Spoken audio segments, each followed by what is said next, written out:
Well, there is the Laramie Longhorn, and there is the Rebel. These are both diesel models, and with me is Mossimo. Hi guys. Chief Engineer. Platform Manager, diesel engines. Nice. So let's go for a ride in the Rebel, and we could talk all about it. Yep. Let's do that. Oh, you're driving or I'm driving? You drive. Okay. You know what, I can drive it, but I don't know the roads around. Oh, that's okay. I'll drive. Not a big deal. Okay. Well, you can't enjoy the ventilated seats in the back. If you're in the middle, maybe you can see this. Well, we didn't have time to practice the route, so Oh, no worries. they give us these things, but I don't know what to do. You know the error run? I do. I kind of know. Just whatever. Yeah. Tires and- Well, we'll keep that out. You want to have it? And if you want to get your seatbelt on, and Absolutely. I'll end up having you hold this while I drive. I'd love to. Okay, so basically wherever. You want me to parked. film you? Oh yeah, me and the Yeah. Oh my god, I just popped the hood. Let's go check out what's under the hood. You want it? Might as well. I popped it. Here, let's do this.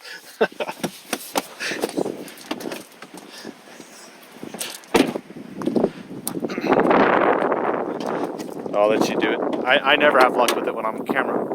Okay, 3-liter diesel, 1,000-mile range. How many foot-pounds of torque? 480. 480, okay. And we'll talk about all the technical details when we're done with our drive, but this is the 3rd gen diesel, and it will be available in the 4th quarter of this year. So, yeah. Let's go check this out.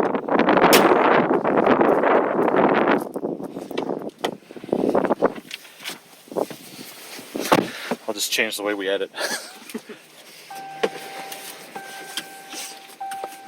get this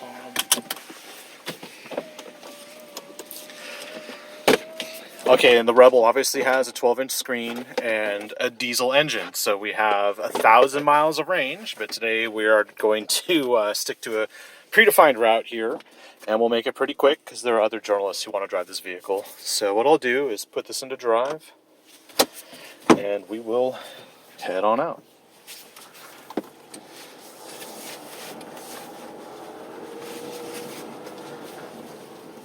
Oh yeah, it's a diesel. I can feel the torque.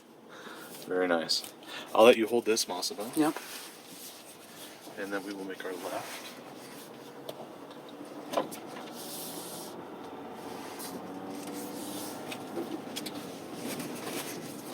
Let's see.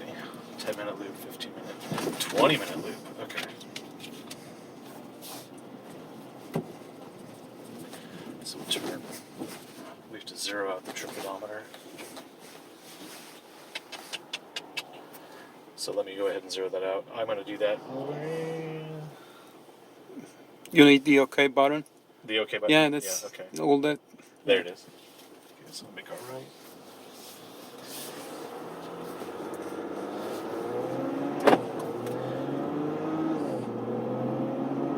So now the diesels are going to get 32 mpgs on the highway, and the 4-wheel drive versions will get 29 on the highway. Yeah. Okay. And with the 1,000-mile range, obviously you can go pretty far. Yeah. But the towing capacity, was that one of your goals as well with the EcoDiesel? Yeah, it was. Okay. So you got fuel economy, Towing capacity, and then the ride quality or the cabin quality. So right now it's pretty quiet in here. Let's talk about what you guys have done to make it so technically quiet.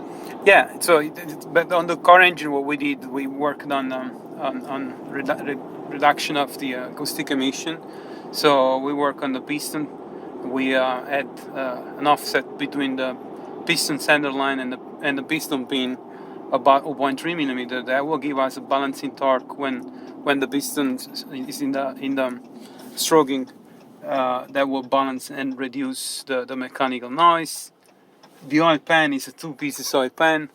The bottom of the oil pan is a special sandwich material. It's a metal polymer material that reduces the acoustic emission on that side of the engine. but one of the biggest enabler was to redesign the engine block to make it stiffer. And while we were doing making it stiffer, we were also able to reduce its weight of about 15 pounds. So this engine is delivering like 14% more torque and 8% more power, right? So we were dialing up torque and power, but in parallel, of course, the team was also challenged to make sure acoustic emissions were not, detrimental. So this performance case is not detrimental to the acoustic emission of the engine. And so that's what's a big challenge. But I think the team did a good job to succeed in keeping the NVH of the engine at benchmark levels, like you can hear. Okay. And overall, like we'll talk about those engine pieces, like the EGR and everything else that is sort of necessary to keep modern diesels on the roads these days. But for the technical challenges, like between Gen 2 and Gen 3, I mean, what were the real big differences between those? Not on the emissions side, obviously, but just between those two engines. Like those are the main changes you guys? Yeah, those are the main changes. This is an interesting route. Now, has the off-road performance been a part of the goals too with this diesel? Yeah. Okay. And this doesn't have auto stop start at the lights, does No. it? No? Okay. So it's pretty good in my book. And this is FCA's engine, or is this Moturi? This is FCA engine. So yeah, this is actually, I think back 6 years ago we acquired a VM Motori, and so now they are 100% FCA company. Okay. So we work together,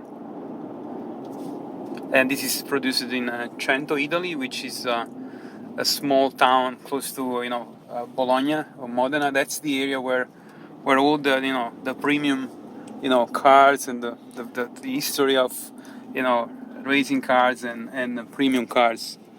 Nice place to visit. Italy, yeah. Absolutely. It's all about engines, cars, and also actually you can find very good food there. I think this is where we're going to make our left.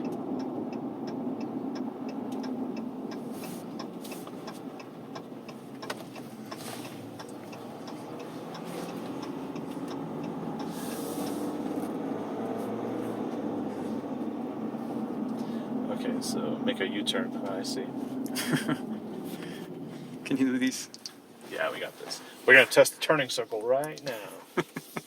Once that ram goes by. Not a ram. I need my glasses.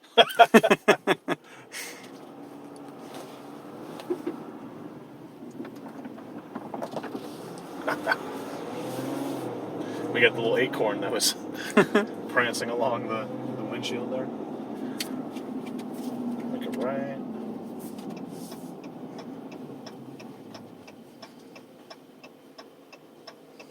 Now, obviously, there are a lot of sales numbers I'm going to talk about with Mike and the other vehicle. But for this vehicle itself, I mean, being the Rebel with the 12-inch screen and a diesel, I'd be interested in seeing what this price is. Let's see.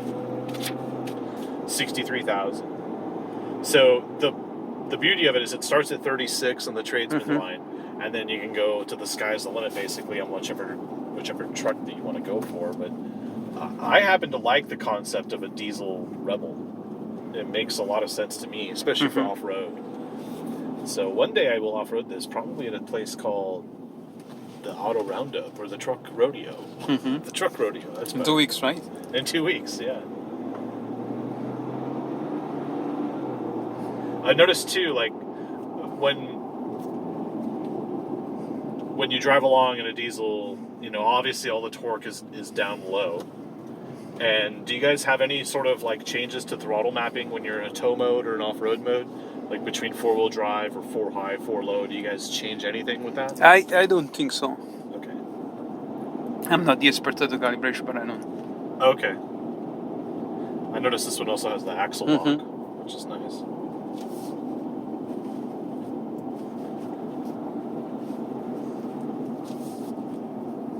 Yeah, it is quiet, especially for a Rebel, because normally it's got this gnarly V8 snarling around. But if you're more into towing or off-road with all the torque, this definitely makes that decision easier.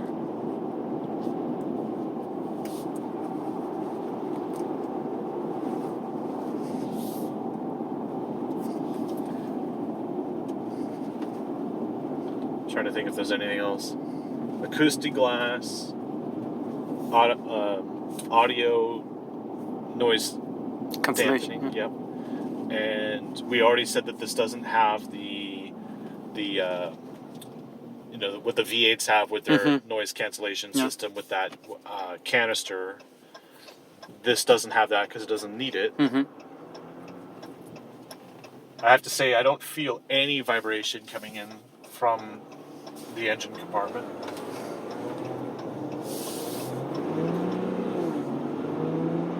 And it's an 8-speed automatic.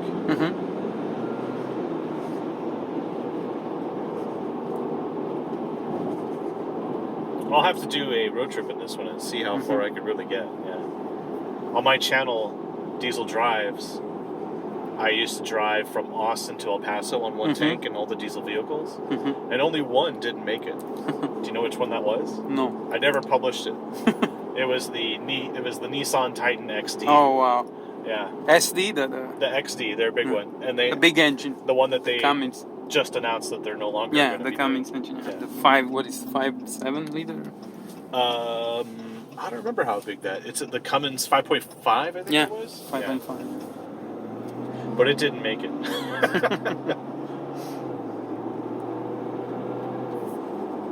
And I've always liked the light duty diesel version of the truck because